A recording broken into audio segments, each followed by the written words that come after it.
안녕하세요. 여러 사연 들으면서 저도 언젠가는 이야기할 소재가 있을까 싶었는데 얼마 전 돈 욕심에 눈이 먼 형님 덕분에 평범치 않은 사건이 생겨 이렇게 사연을 보내보게 되었어요. 당시에는 심각하기도 하고 걱정도 되었는데 지금에 와서 보니 어처구니 없기도 하고 큰일이 아니구나 하는 생각이 드네요. 저는 30대 후반 전업주부인데요. 결혼 생활을 해보니 남편과의 관계도 중요하지만 시댁과 사이가 틀어지거나 좋지 않은 집안들도 주변에 흔하게 보이더라고요. 그래서 결혼 초반에 걱정을 많이 했는데 걱정할 필요가 없게 만들어준 사람이 지금의 남편이에요. 신랑은 별 볼 일 없는 평범한 회사원이지만 막둥이로 사랑을 많이 받고 자라서인지 애교도 많고 저희 가정뿐 아니라 양가 가족들을 잘 챙기는 덕분에 저도 시댁에 적응을 잘할 수 있었어요. 더군다나 시어머님도 저를 많이 아껴주셔서 저도 시어머님을 친정엄마처럼 사랑하고 존경하게 되었어요. 시댁에 딸이 없어서인지 지금도 친딸과 엄마처럼 집에 자주 찾아뵙고 데이트도 많이 하고 있답니다.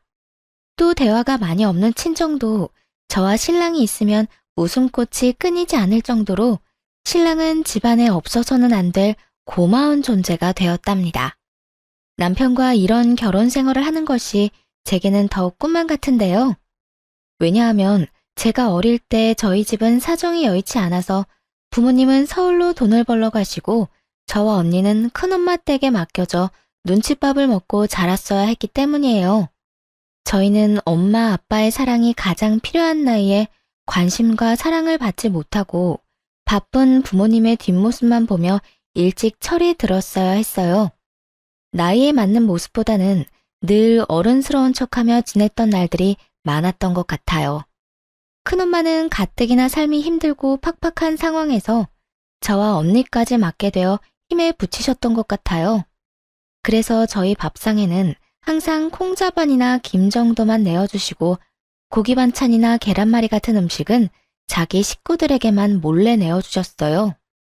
어린 마음에 그게 어찌나 서러웠던지 빨리 어른이 되어서 큰엄마 댁을 벗어나고 싶었어요. 사촌 언니도 저희를 밖에서 만나면 남을 보듯 무시했고 한 번은 거지자매 지나간다 라고 뒤에서 욕하는 것도 들었어요. 어린 마음에 했던 행동이었겠지만 그때를 생각하면 아직도 수치스러운 기분이 들어요. 저희는 화장실을 쓰는 것이나 잠자는 것까지 눈치가 많이 보였는데요. 큰엄마네 식구들이 화장실을 다 쓰고 난 뒤에 저희가 화장실을 쓰거나 등교하는 날은 무조건 새벽에 일어나 가장 먼저 조용히 씻고 나왔어야 했어요. 한 번은 추운 겨울이었는데 난방비를 아끼려 큰엄마네 가족들은 내복에 두툼한 이불을 온갖 방한용품들을 구비하셨는데 저희는 여름에 사용하던 이불을 그대로 써야 했어요. 어린 마음에 어찌나 서럽고 슬프던지 둘이 꼭 붙어 울면서 잠에 들었어야 했고요. 겨울 이불은 비싸니까 저희 자매에게는 줄 수 없으니 있는 이불을 덮으라고 하시더라고요. 지금 와서 생각해보면 어린 아이들에게 너무하셨던 것 같아요. 그렇게 고등학생이 되어 겨우 서울에 자리 잡으신 부모님과 함께 지낼 수 있게 되었지만 내 식구가 살 집과 생활비를 감당하기에는 빠듯하기는 마찬가지였어요. 그래도 큰엄마네 집을 떠나 부모님과 함께 살 수 있게 되어 저희는 너무너무 기뻤어요. 대학에 진학한 후 안 해본 알바가 없을 정도로 끊임없이 알바를 했어야 근근히 학자금을 마련할 수 있었고 가족들이 다 일을 했기 때문에 어릴 때부터 성인이 되어서까지 가족끼리 편하게 밥 한 끼 먹는 일이 거의 없었어요. 미래에 제 가정을 이루게 되면 가족들과 시간을 많이 보내고 사랑이 넘치는 가정을 꾸리는 것이 꿈이 되었어요. 그래서 저는 경제적인 뒷받침이 될 수 있도록 더 열심히 일하고 악착같이 돈을 모았어요. 그러던 중 친구의 소개로 남편을 만나게 되었는데 온갖 고생하며 서럽게 자란 저와는 달리 남편은 누가 봐도 사랑을 많이 받고 자란 막내 아들 티가 났어요. 저랑은 다른 세계의 사람 같던 남편에게 끌려 연애를 시작했고 남편도 생활력이 강하고 싹싹한 제 모습이 마음에 들었다고 하더라고요. 그렇게 약 4년이란 시간 동안 남편과 연애를 했고, 연애 기간 동안 누구보다 사랑받는 여자가 될 수 있게 해주었어요. 그리고 한결같이 저와의 시간도 가족들과의 시간도 소중하게 여기는 남편의 가정적인 모습을 보게 되었는데요. 만약 이 사람과 가정을 꾸린다면 내가 꿈꾸던 가정을 이룰 수 있겠다는 확신이 들어 4년 연애 끝에 결혼을 결심하게 되었어요. 그렇게 결혼을 결심한 뒤 우연히 남편을 소개해줬던 친구를 통해 남편의 집안이 제가 생각한 것보다 훨씬 부유하다는 것을 알게 되었어요. 사실 괜찮은 정도라고는 알았지만 경제력으로 동네에서는 꽤나 유명한 모양이었어요. 그에 반해 저희 집은 그때까지도 살림이 여의치 않아 저의 결혼식까지 부담스럽게 생각하셨어요. 혼수나 예단을 그때 당시에는 지금처럼 생략하는 분위기가 아니었기 때문에 부모님도 걱정이 되셨나 봐요. 엄마는 가난한 집 때문에 딸이 무시당할까봐 많은 걱정을 하셨고, 솔직히 저도 그 부분이 걱정이 되더라고요. 드라마에서 나오는 부유한 집 자식과 가난한 집 자식의 결혼이 떠오르면서 저를 반대하시거나 핍박하시면 어떻게 하나 하는 막연한 두려움이 들었어요. 그래서 남편에게 우리 집안이 남편 집안에 비해 너무 기우는 것 같다며 걱정을 내비치자 남편은 제 생각을 이미 예상하고 있었다는 듯 어릴 때 이야기를 해주었는데 남편이 어릴 때 아버지와 어머니가 이혼하셨고 이후 꽤 오랜 시간 동안 저희 집처럼 형편이 어려웠다는 이야기를 해주었어요.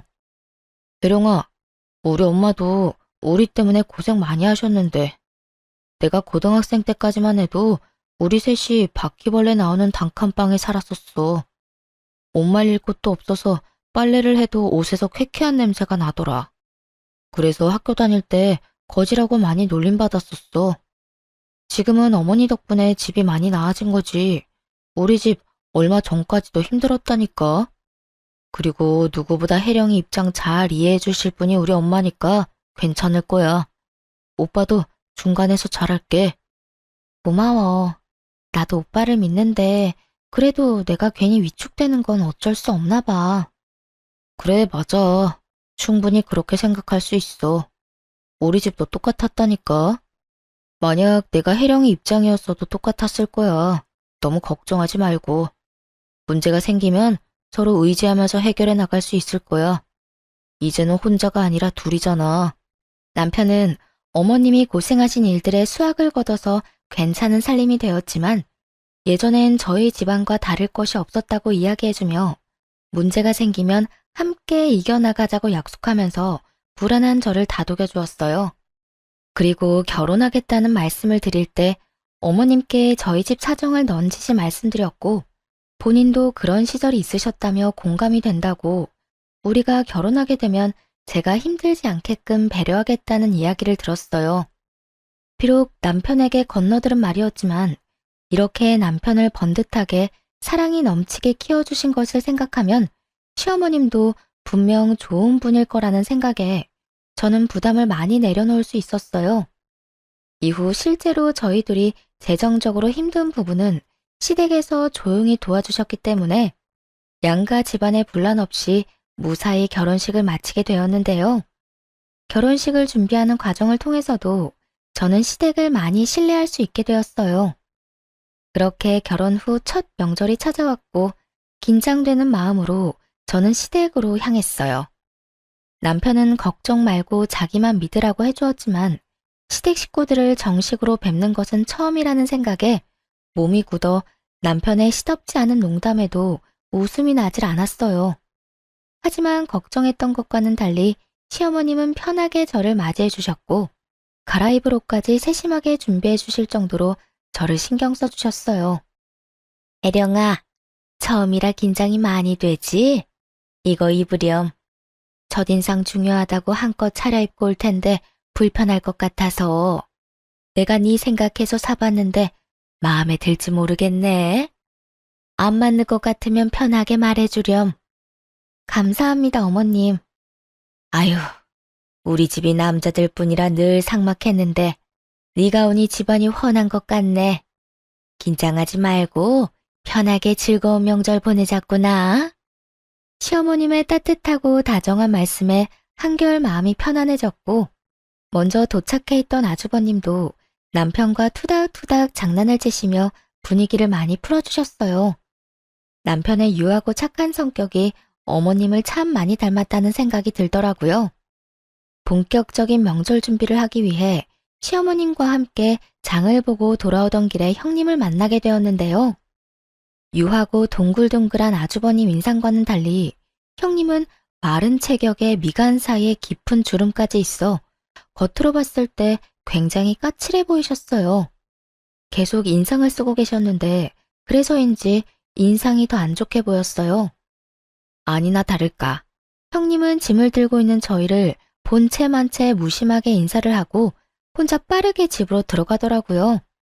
어른이 짐을 들고 계시는데도 무심하게 지나치는 형님을 보고 당황한 저는 시어머님 눈치를 살폈지만 어머님은 크게 개의치 않으신 듯 보였어요. 그리고 명절 준비를 하는 내내 어머님과 제가 고생하는 동안 형님은 일손을 돕는 일 없이 방에만 들어가 있었고 여기저기 바쁘게 통화하는 소리만 들렸어요. 식사 시간에도 저와 어머님이 식사를 차리는 것을 오히려 당연하게 생각하는 듯 밥상이 다 차려져야만 방에서 나와 자리에 앉으시더라고요. 화기애애하게 식사하는 도중에도 가족이 무슨 말을 하는지 관심 없다는 듯이 핸드폰만 만지작거리면서 깨작깨작 밥술을 뜨는 형님 때문에 다들 살살 눈치를 보는 것 같았어요. 어머님, 근데 명절이라고 이렇게 여자들이 밥상 차리고 아직도 이러는 게 말이나 돼요? 그냥 밖에 나가서 외식 한번 하고 얼굴 보면 끝이지. 가끔 보면 우리 가족들도 너무 구시대적인 것 같아요. 그리고 자기는 언제까지 여기 있을 생각이야?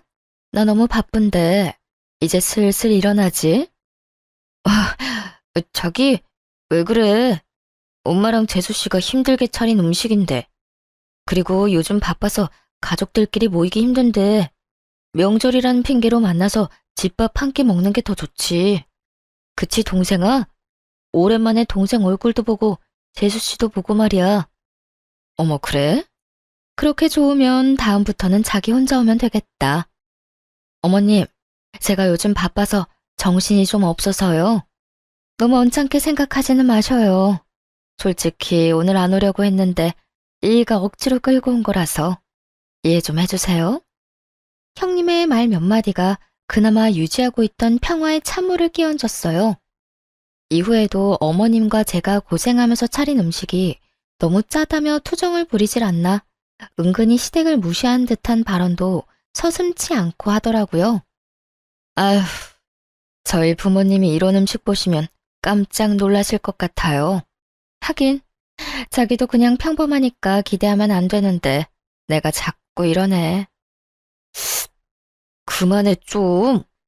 아주버님은 계속 말을 끊으며 형님께 눈치를 줬고 저희 남편도 언짢아하는 티를 냈지만 형님은 아랑곳하지 않고 하고 싶은 말을 하시더니 이내 일어나 집에 먼저 가겠다며 떠나셨어요. 어머님은 그런 형님을 크게 신경 쓰는 것 같지 않으셨지만 속으로는 형님을 좋아하지 않으시는 것이 느껴졌어요. 저도 형님과의 첫 만남이었지만 형님이 별로 마음에 들지 않았어요. 어머님께 틱틱거리는 것도 마음에 들지 않았고 여러 사람 기분 상하게 하는 데에 특별한 능력이 있나 보다 하는 생각이 들었죠. 그렇게 저의 첫 명절이 지나가게 되었어요. 긴장했던 것이 무한할 정도로 시댁 식구들이 저를 편안하게 해주셔서 앞으로는 걱정할 필요가 없겠다는 생각이 들었어요. 어머님도 주차장까지 배웅을 나와주시고 집에서 먹을 반찬이나 음식을 바리바리 싸주셨어요. 저는 괜찮다고 손사래를 쳤지만 완강한 어머님에 받아올 수밖에 없었어요. 차를 타고 돌아오는 길에 남편에게 들어보니 아주버님도 남편과 같이 평범한 회사원이라고 하더라고요. 반면 형님은 잘 나가는 치과 의사였기 때문에 이전에도 형님이 아주버님을 무시하는 일이 많았대요. 그래서 시댁에 와서도 손에 물 한 방울 묻히지 않으려고 한다는 거예요. 어머님과 남편은 아주버님 입장을 생각해서 형님을 참고 있고 아주버님도 그 상황을 잘 알아서 웬만하면 형님을 집에 잘 데려오지 않으려고 하는데 저희가 결혼하고 보내는 첫 명절이라 얼굴이라도 같이 봐야겠다는 생각에 형님을 억지로 데리고 온 것이었어요. 형님이 떠난 후 아주버님은 어머님께 죄송하고 저희에게도 미안하다고 말씀하셨지만 저희는 오히려 아주버님이 걱정될 뿐이지 마음 쓰지 마시라고 말씀드렸어요. 그렇게 명절이 무사히 끝나고 아주버님 내외 일로 속상하셨을 어머님의 마음을 풀어드리고 싶었던 저희 부부는 어머님을 모시고 가까운 근교로 식사를 하게 되었는데요. 바람을 쐬는 동안 어머님께서 어려운 시절에 있었던 일들을 말씀해 주셨어요. 어머님도 홀로 자식 둘을 키우시면서 사기를 당하기도 하고 사업이 망해 모아놓았던 돈도 다 잃어보고 빚더미에도 앉아보는 등 힘든 일들이 정말 많으셨더라고요. 이야기를 듣는 저와 남편의 눈시울이 금세 붉어지자 어머님은 늙은이 이야기 듣고 울지 말라며 지금은 이렇게 번듯하게 아들 둘 키워 잘 살고 있지 않냐며 다 지난 일인데 괜히 이야기를 꺼냈다며 여유롭게 웃으셨어요. 어머님이 겪으셨던 일에 비하면 저의 일화는 아무것도 아니지만 어릴 때 큰엄마네 얹혀 살았던 일들과 집안이 기울어 힘들었던 이야기를 꺼냈고 어머님 눈에도 어느새 눈물이 맺히셨어요. 그러면서 말해주신 말들이 저에겐 참 힘이 되더라고요. 그런 일들이 있을 때 잘 버티면 이상하게 좋은 일이 오더구나. 힘든 일 이후에는 꼭 좋은 일이 오니까 대령이 너도 앞으로는 좋은 일들만 가득할 거야. 저는 어머님의 말씀에 감동을 받아 참았던 눈물이 왈칵 났어요. 그 대화를 계기로 어머님과 저의 사이는 더욱 가까워지게 되었고 저에게 그날은 어머님께 따뜻한 사랑을 받았던 추억으로 오래도록 기억되는 날이 되었어요. 식사하는 내내 아주버님 내외에 대한 이야기는 꺼내지 않았고 어머님도 굳이 말씀하지 않으셨지만 저희가 부족하게나마 어머님을 위로하고 싶어 한다는 사실을 느끼셨는지 저희에게 고맙다는 말씀을 계속하셨어요. 시간이 지나 형님 해프닝은 잊혀가며 평소처럼 알콩달콩 지냈는데요. 하루는 웬일인지 형님께 먼저 전화가 왔어요. 아주버님과 해외에 나갈 예정이라 그 기간 동안 강아지를 돌봐달라는 부탁을 하려 전화를 했더라고요. 저는 그다지 내키지 않았지만 평소 강아지를 좋아했고 아주버님을 생각해 형님 내외의 여행 기간 중 저희 집에서 강아지를 돌보기로 했어요. 남편과 함께 매일 강아지를 산책시키고 목욕도 시켜주면서 나름 재미있는 시간을 보냈던 것 같아요.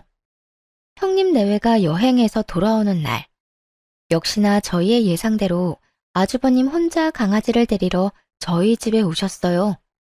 오랜만에 뵙는 아주버님과 여행 이야기도 들을 겸 차를 한 잔 내어오는데 아주버님께서 형님과 이혼을 하고 싶다는 말씀을 조심스럽게 하셨어요.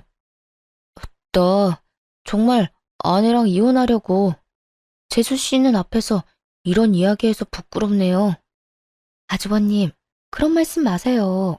서로 맞지 않으면 이혼하는 거죠. 요즘 세상에 그런 게 부끄러운 일인가요? 오히려 합리적이고 좋은걸요. 그렇게 말해주니 고맙네요. 민호야, 네가 결혼을 참 잘했다.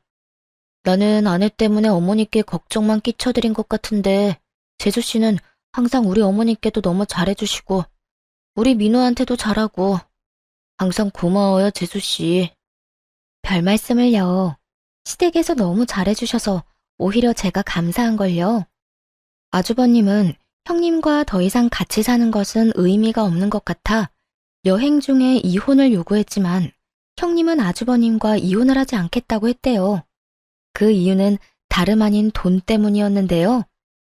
시댁이 부유하다는 것은 알았지만 실제로 시어머님은 꾸준한 부동산 경매로 자산을 불려오셨고 가지고 계신 부동산만 수십 채라고 들었어요.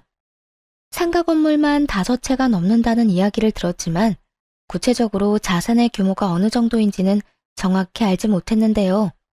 이 사실을 대략 알고 있던 형님도 시어머니가 돌아가시게 되면 어머님 유산이 대부분 아주버님께 올 것이라고 생각했고 유산을 받은 이후에 이혼하게 되면 위자료를 한 푼이라도 더 받을 수 있을 거라는 생각에 이혼하지 않겠다고 버티고 있는 것이었어요. 평소 형님이 가정주부인 저를 무시하는 이유도 별 볼 일 없는 가난한 집안 출신이기 때문에 애초에 어머님 성에 차지 않을 것이라 생각했기 때문이었어요. 그 사실을 알게 된 저희 신랑은 화가 머리끝까지 차올라 당장이라도 형님 병원에 찾아가 당장 이혼하라고 말하겠다며 난리쳤지만 아주버님과 형님의 일이니까 우리가 선뜻 나서지 말자고 말려 겨우 마음을 가라앉혔어요. 결혼한 지 1년 정도 되어갈 즈음 감사하게도 저희에게 아이가 생겨 사이가 더 돈독해졌지만 아주버님 내외는 사이가 더 나빠져 아예 따로 살고 계신다는 이야기를 듣게 되었어요. 출산을 하고 얼마 지나지 않았을 때 친정엄마가 유방암 판정을 받으셨다는 연락을 받게 되었어요. 아이가 태어난 지 얼마 되지 않았던 상황이었고 가뜩이나 외벌이라 넉넉지 않았던 저희 살림에 수술비를 감당하는 것은 무리였어요. 수술비뿐 아니라 엄마 병원도 제대로 찾아가기 힘든 상황이었기에 가슴이 턱턱 막혔어요. 저는 무직자 대출이라도 받아보려고 아이를 돌보면서도 여기저기 알아보았지만 갓 태어난 아이를 돌보는 일도 벅차 너무 막막했어요. 평소와 달리 걱정 어린 제 얼굴을 보게 된 남편은 저에게도 아이 말고도 다른 일이 있다는 것을 금세 알아차렸고 남편의 설득 끝에 엄마가 유방암 판정을 받았다는 이야기를 털어놓게 되었어요. 사실 우리 엄마 유방암이래. 나 너무 걱정돼. 나이도 있으시고 혹시나 수술 잘못되면 어떡하지? 우리 집 수술비랑 치료비 감당할 상황이 안 될 텐데 우리도 별이 때문에 돈 많이 써서 요즘 많이 빠듯하잖아. 그래서 아기 보면서도 걱정이 돼서 자꾸 눈물이 나. 바로 말 못해서 미안해. 여보한테 짐이 될까봐 말하기 어려웠어. 지금도 혼자 버느라 힘들어하는데 이런 일까지. 네가 뭐가 미안해. 내가 더 많이 못 벌어와서 미안하지. 우리 살림도 혜령이 덕분에 아껴서 잘 살고 있고 너랑 별이가 나한테 와줘서 너무 행복한데 정작 힘들 때 몰라줘서 미안해. 이제 같이 방법을 찾아보자. 우리 결혼할 때 기억나지? 둘이 같이 의지하면서 해결해 나가기로 했던 거. 기억나. 남편은 아주버님께 한번 도움을 청해보겠다고 했지만 아주버님 사정을 뻔히 아는데 부탁하는 것이 너무 죄송해 남편을 말렸어요. 그렇게 둘이 여기저기 대출을 알아보는 중에 아이를 돌봐주러 집에 오셨던 어머님께서도 사실을 알게 되셨는데요. 시어머님은 한 걸음에 은행으로 달려가 수술비 전액을 마련해 주셨고 저는 한사코 받지 않으려고 했지만 남편의 권유로 어머님의 도움을 받게 되었어요. 엄마가 아프신 것만으로도 마음고생이 심할 텐데 별이 태어난 지 얼마 안 돼서 이런 일이 있으니 네가 더 혼란스럽고 힘들었겠다. 아기 보면서 한창 행복할 때인데 말이야. 별이는 내가 최대한 돌봐줄 테니까 혜령이 너는 낮에 어머니 병실에 다녀와라. 그래야 사돈이 금방 쾌차할 수 있을 거야. 어머님 정말 죄송해요. 매번 이렇게 도움만 받는 것 같아요. 너무 죄송해요 어머님. 이럴 때는 감사해요 어머님 하고 도움받는 거야. 알겠지? 어머님은 흐느껴오는 제 손을 잡아주시며 도움받을 수 있는 곳이 있다면 얼마든지 받아도 된다고 다독여 주셨어요. 그때 저는 다시 한번 시어머니에게 꼭 효도하는 자식이 되어야겠다고 다짐했어요. 다음날 아이를 어머님께 맡기고 친정엄마 입원 수속을 하고 돌아오는 길에 형님도 어머님께서 저를 도와주셨다는 소식을 들으셨는지 쏜살같이 저에게 전화를 하셨는데요.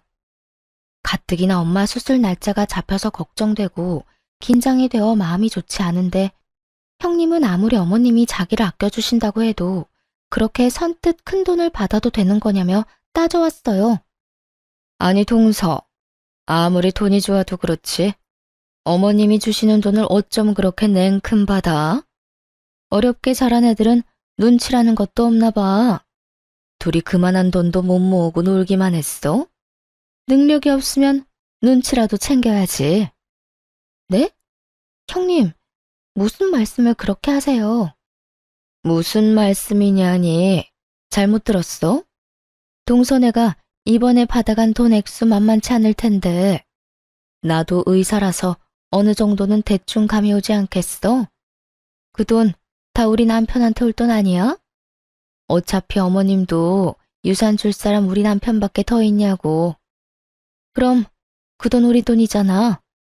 내 돈 가로챈 동서한테 내가 이 정도도 말 못해? 그리고 동서, 자꾸 어머님께 붙어서 착한 척 하지 마. 아주 그냥 찰싹 붙어서 어머님, 어머님. 아주 여우가 따로 없더라. 어이가 없어서. 그럴 시간에 나가서 정당하게 돈을 벌지 그래. 어머님이 이번엔 불쌍해서 도와주신 거니까 다음에 또 손 벌릴 궁리하지 말라는 말이야. 알았어? 그리고 이번에 돈을 받았다고 해서 어머님 유산이 저희 부부에게 갈 거라고 착각하지 말라고 하더라고요. 형님의 말도 안 되는 억지와 폭언에 저는 너무 어이가 없었어요. 계속 듣다 보니 아무리 손윗 사람이라도 선을 넘었다는 것은 말해줘야겠다는 생각이 들어 한마디 했습니다. 형님은 상도덕도 없어요? 엄마가 암 판정을 받아서 힘든 사람한테 이런 식으로 얘기하는 게 개념 있는 행동인 것 같아요. 그러거나 말거나 형님은 자신의 돈을 뺏겼다는 생각에 분했는지 도리어 윽박을 지르더군요. 뭐? 개념? 동서 말이 심하네. 아니, 따지고 보면 내 말 맞잖아. 어머님이 불쌍해서 준 돈. 그걸 넙죽 받아먹은 동서도 수준 알만한데 뭘. 하긴, 없이 살면 그런 큰 돈에 눈 돌아갈 수도 있지. 그런데 어머님이 동서한테 그런 큰 돈을 내준다고 해서 동서 팔자가 바뀔 거라는 착각은 하지 마. 내가 입 아프게 말 안 해도 어차피 그 유산은 장남이 가져가게 될 거야. 그러니까 허튼데 욕심 부리지 말고 그 시간에 장남인 우리 남편한테 조금이라도 더 잘 보이는 게 낫지. 안 그래? 저는 황당하고 힘에 부쳐 형님 전화를 뚝 끊어버렸어요. 그리고 집에 도착해 남편과 어머님을 만났는데 곧바로 서러움에 눈물이 터져 나왔어요. 혜룡아, 무슨 일이야? 장모님 병이 갑자기 더 심각해지신 거야? 아니, 그게 아니라 제가 말을 잇지 못할 정도로 울자 어머님은 따뜻한 물을 가져와 주셨고 물을 마신 뒤 제가 진정될 때까지 꼭 안아주셨어요. 덕분에 한 차례 진정이 된 저는 형님이 제게 했던 말들을 쭉 이야기했고 남편도 어머님도 화가 나 얼굴이 붉게 달아올랐어요. 참다 못한 남편이 형님께 직접 전화해 똑같이 따지겠다는 것을 어머님이 말리셨어요. 그런 생각까지 하고 있는 줄 생각도 못했구나. 그저 말만 이쁘게 못하는 아이인 줄 알았더니 돈 욕심이 하늘을 찌르는구나. 이런 아이인 줄 알았으면 애초에 결혼 허락도 안 시켰을 게다. 이럴 게 아니라 첫째한테 말해야겠어. 얼른 이혼하면 좋겠다고. 위자료가 얼마가 들던 이혼은 무조건 밀어붙여야겠어. 이후 아주버님도 형님의 만행으로 오만정이 떨어져 더 강하게 이혼을 요구하기 시작하셨다고 들었어요. 형님이 저에게 사과하리라고 기대조차 하지 않았는데요. 역시나 사람은 안 변한다고 제가 남편과 아주버님을 깨워 자기만 나쁜 년으로 만든다며 시어머님께 제 욕을 한 바가지 했다고 하더라고요. 하지만 어머님은 제가 울었던 당시 함께 계셨기 때문에 그 말을 믿지 않으셨어요. 시어머님 도움으로 엄마 수술이 잘 끝나고 저도 낮에는 아이를 맡기고 병간호를 꾸준히 하며 안정기에 접어들었을 무렵이었어요. 동네 부동산 중개업자들 사이에서 시어머님이 무리한 투자로 부동산과 돈을 다 잃으셨다는 소문이 돌기 시작했는데요. 업자들 사이에서 저희 시어머님은 큰 손으로 유명하셨기 때문에 소문이 더 빠르게 퍼져나갔고 부동산에 관심이 없던 저희 부부에게까지 그 이야기가 들려오게 되었어요. 소문이 퍼지고 있는 중에도 어머님은 아기를 봐주시러 저희 집에 자주 들러주셨는데 그 일에 대해 알고 계시는 건지 모르시는 건지 별다른 말씀은 없으셨어요. 저희는 어머님이 걱정되기도 했지만 평소와 다름없이 평온한 어머님의 모습 때문에 소문일 뿐이라고 믿었어요. 그래서 평소와 다름없이 어머님과 좋은 시간을 보내려고 노력했어요. 반면에 형님은 전혀 그렇지 못했죠. 하루는 남편과 아이와 함께 시댁에서 식사를 하고 있는데 갑자기 형님이 문을 벌컥 열고 들어왔어요. 신발도 제대로 벗지 않은 채 집 안까지 들어온 형님은 어머님을 붙잡고 진짜 망하셨냐며 갑자기 소리를 지르기 시작했어요. 어머님, 진짜 망하신 거예요? 부동산 다 잃었다면서요. 대답을 좀 해보세요, 대답. 그러게 늙은이가 집이나 지키지 투자가 웬 말이에요. 있는 돈 잘 모아놓으면 이딴 문제는 없잖아요. 아니면 진짜 노망 났어요? 대답 좀 해봐요. 형님이 어머님 코앞으로 다가가 소리를 질렀지만 어머님은 아무 대답도 하지 않으셨어요. 나한테 위자료 준다고 했다면서? 내 돈 어쩔 거예요? 이런 코딱지만한 콩가루 집안에서 내가 얼마나 시간을 허비했는지 몰라요? 위자료 토해내요, 빨리. 형님은 무슨 노망이 나서 그렇게 돈을 다 날리셨냐며 울고불고 어머님을 잡고 난리를 쳤고 끝까지 어머님은 아무 대답도 하지 않으셨어요. 형님이 얼른 위자료 내놓으라며 소리를 지르면서 어머님을 붙잡고 흔들자 그 꼴을 더는 보지 못하겠어서 저희가 나서서 형님 손을 내쳤어요. 그 힘에 형님은 종이장이 흔들리듯 바닥에 넘어졌는데 바닥에 넘어지자마자 악에 받쳤는지 벌떡 일어나 저희에게 손가락질하며 소리를 지르더군요. 아니 너네는 뭔데 나서? 그래 너는 이 순간만 바래왔지?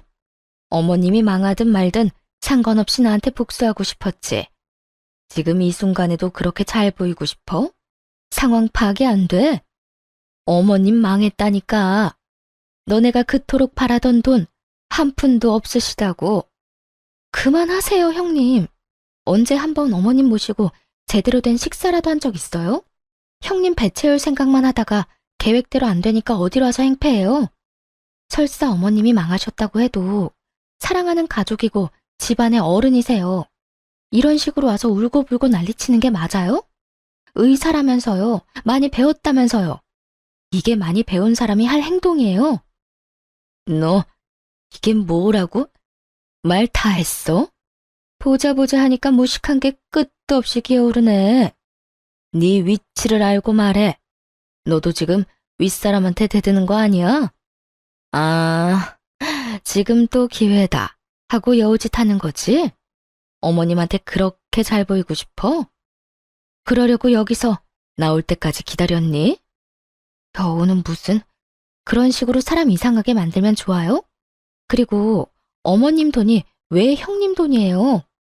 어머님이 산전수전 다 겪으시면서 힘들게 모아온 돈이에요. 형님이야말로 어머님에 대해 아무것도 모르고 우리 집안에 아무 공헌도 안 해놓고 그 돈이 형님 돈이라고 우기는 게 그게 바로 거짓인 바 아니에요? 도대체 뭘 안다고 소리를 질러요? 어른 앞에서 악지르고 떼쓰고 나이 먹고 부끄러운 줄 아세요? 자꾸 저보고 무식하다고 하시는데 진짜 무식한 건 형님이에요. 뭐라고? 너 지금 나이 먹고 부끄러운 줄 알라고? 무식하다고? 말 다 했어? 말 다 했냐고? 그러든 말든 너가 무슨 상관인데 난리야? 그만하시고 저도 형님처럼 막무가내로 나가기 전에 당장 이 집에서 나가요. 내가 여기서 왜 나가? 씨. 늘 조용하고 소극적이던 제가 강하게 나오자 당황한 형님이 머뭇거렸고 그러던 찰나 남편이 나서서 형님을 집 밖으로 끌어내 쫓아버렸어요. 형님은 끌려가면서도 소리를 버럭버럭 지르고 안간힘을 썼지만 워낙 마른 몸짓이라 남편이 손쉽게 끌고 나가더라고요. 그 모습이 너무 볼품없어 꽤 우스꽝스럽기도 했어요. 이후에도 씩씩대며 흥분하는 저희 부부를 오히려 어머님께서 담담하게 진정시키셨어요. 어머님은 아주버님이 괜히 속만 끓일 테니 형님이 왔었다는 것을 알리지 말라고 하셨지만 저희는 아주버님도 아셔야 문제를 해결하실 수 있다고 어머님을 설득해 아주버님께 있었던 상황을 알려드렸어요. 아주버님은 그 길로 이혼 소송에 들어가셨고 오히려 위자료를 받고 이혼을 하시게 되었는데요. 형님이 시댁 욕을 하고 저와 어머님을 무시하는 통화 내용을 몰래 제가 모두 녹음했을 뿐 아니라 형님이 시댁에 찾아와 난리를 친 내용도 녹음하고 있었기 때문에 손쉽게 증거로 낼 수 있었어요. 그리고 더욱 가관이었던 것은 형님이 아주버님 몰래 바람을 피며 다른 곳에 살림을 차려놓았던 사실인데요. 저희 부부가 초대를 받아 갔던 지인의 아파트 주차장에서 형님이 다른 남자와 팔짱을 끼고 들어가는 것을 보게 된 것이었어요. 저희는 형님이 바람을 핀다는 것을 직감했고 아주버님이 위자료를 주고 헤어질 게 아니라 위자료를 받고 이혼해야 한다고 생각했어요. 그 뒤로 지인에게 자초지종을 설명하고 형님이 보일 때마다 몰래 사진을 찍어달라고 부탁했어요. 아파트에 둘이 같이 거주하고 있는지 동거 여부도 확인하며 증거를 차곡차곡 모았어요. 그래서 어머님을 설득해 아주버님께 말씀드린 거였어요. 이제 이혼할 수 있는 모든 증거를 모았다고 생각했거든요. 덕분에 아주버님은 위자료를 받고 이혼할 수 있게 되었답니다. 결국 위자료 한 푼 받지 못하고 도리어 돈을 주고 이혼하게 된 형님은 이후에도 시댁에 여러 번 찾아와 행패를 부렸는데요. 그때마다 저희 부부와 아주버님이 어머님과 함께 지내며 속 시원하게 형님을 내쫓았어요.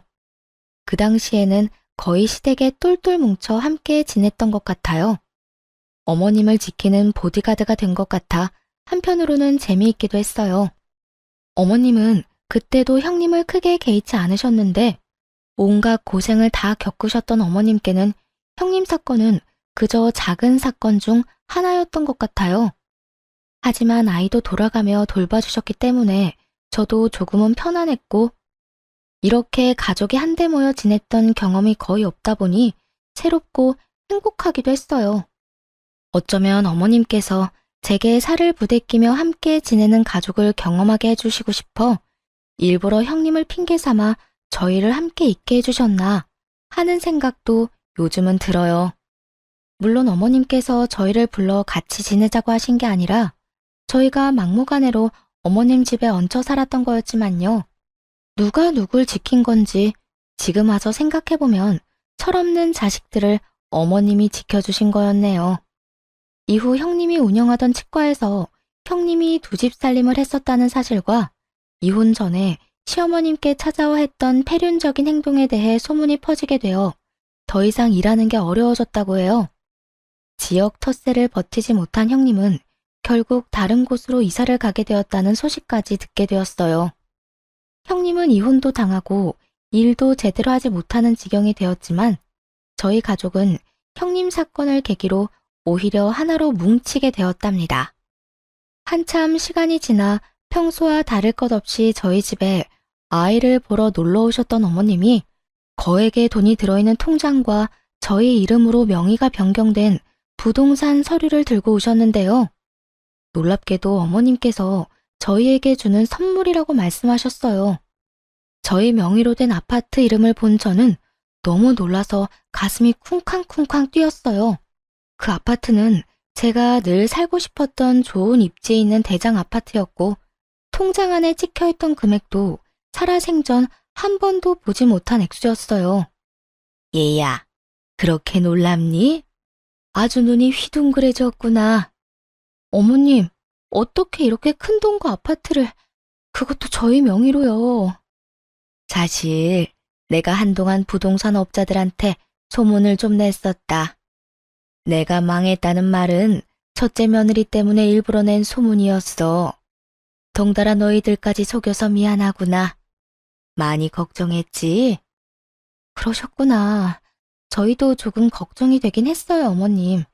하지만 어머님이 평소와 같으시니까 소문을 믿지 않고 있었어요. 만약 무슨 일이 있으셨으면 저희한테 먼저 이야기해 주셨을 거라 생각했거든요. 그래, 너희 말이 맞아. 만약 내가 망했다면 소문이 너희에게 들리기 전에 말해 주었을 거야. 우린 가족이잖니. 가족에 대한 얘기를 소문으로만 듣게 할 순 없지. 네, 어머님 말씀이 맞아요. 형님은 가족의 말은 들어보지도 않고 아무 상관없는 사람의 말을 믿었잖아요. 그건 가족이 아니라고 생각해요, 어머님. 가족에게 무슨 일이 있으면 먼저 물어보고 들어봤어야 했어요. 그게 제가 형님께 제일 화가 났던 이유였어요. 그래. 우리 며느리 말이 맞다. 역시 우리 며느리가 제일 똑똑해. 솔직히 그날은 네가 너무 화를 많이 내서 나도 놀랐단다. 우리 며느리한테 이런 면도 있구나 싶고 아주 든든하고 고마웠어. 늘 내 편이 되어주겠구나 하고 감동적이기도 했고 엄마도 큰 며느리가 너를 막 대했을 때 너무 화가 났지만 무작정 내가 화를 내면 더 물러서지 않았을 거라 조용히 참고 있는다고 나도 힘들었단다. 그동안 부족한 엄마 옆에 항상 있어주고 믿어주어 고맙구나. 이건 너희에게 주는 내 선물이니까 부담 갖지 말고 받아주렴. 알고 보니 어머님은 형님이 어머님 유산을 노리고 아주버님과 이혼하지 않고 버티고 있다는 것을 알고 계셨어요. 그래서 동네 중개업자들에게 일부러 소문을 내게 하셨던 거였어요. 그동안 투자가 망한 게 아니라 오히려 더 잘 되고 있던 상황이셨대요. 어머님은 저희 부부에게 그동안 사실대로 이야기하지 못해 미안하다고 하시며 아무 말 없이 믿어주고 옆에 있어줘서 고맙다는 말씀을 하셨어요.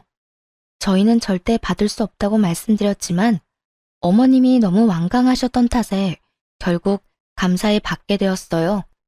그 뒤로도 어머님은 생각지 못한 금액의 돈을 종종 저희에게 베푸셨어요. 받지 않겠다고 해도 워낙 의견이 강하셔서 받긴 받았는데요. 값진 돈 절대 낭비하지 말자고 생각해 그 돈을 차곡차곡 모아두었죠. 그리고 좋은 기회가 생겨 월세를 받을 수 있는 소형 건물까지 매입하는 데 성공했네요. 덕분에 저희 생활비 외에도 어머님께 넉넉한 용돈을 드릴 수 있는 수준이 되었어요. 어머님께서 저희 쓰라고 주신 돈이지만 그것을 마냥 저희를 위해서만 쓰기보다 늘 도움을 주셨던 어머님께 돌려드리고 싶은 마음이 컸거든요. 다행히 열심히 투자 공부를 하고 발로 뛴 덕분에 어머님께 효도를 할 수 있게 돼서 요즘 너무 감사하고 행복해요. 그리고 형님이 지방에 있는 작은 병원에서 겨우 입에 풀 칠할 정도로 생활하고 있다는 소식을 건너 듣게 되었죠. 되도 않는 욕심만 부리다가 모든 것을 잃고 쫓겨난 형님의 끝을 보면서 어려운 환경에서도 헛된 욕심을 품지 않고 살아온 제 자신에게 감사함을 느꼈어요. 저희 부부는 새로운 마음으로 어머님이 주신 아파트로 이사를 했어요. 저희 집이 생기다니 아직도 믿기지 않지만 이곳에서 우리 세 식구 사랑 넘치게 살아보려 해요. 그리고 여전히 시댁 식구들과는 화목하게 지내며 재미있는 나날을 이어가고 있어요. 얼마 전에도 다 같이 모여 맛있는 음식과 영화를 보며 시간을 보냈는데요. 아주버님 농담에 저희 남편의 애교, 아이가 쑥쑥 크는 모습까지 저희는 시간 가는 줄 모르고 웃고 떠들면서 보냈답니다. 지금은 경제적인 것보다 제가 꿈꾸고 바래왔던 따뜻하고 사랑이 넘치는 가정을 이루게 된 것이 저에게는 가장 큰 선물이 아닐까 생각해봐요. 생각해보니 어머님이 저에게 하셨던 말씀처럼 힘든 시기 후에 좋은 일이 찾아왔네요. 여러분도 힘든 시간을 보내고 계신다면 곧 좋은 일이 올 거라고 말씀드리고 싶어요. 긴 사연 들어주셔서 감사합니다. 모두 사랑하는 가족들과 행복한 시간 보내시길 바래요.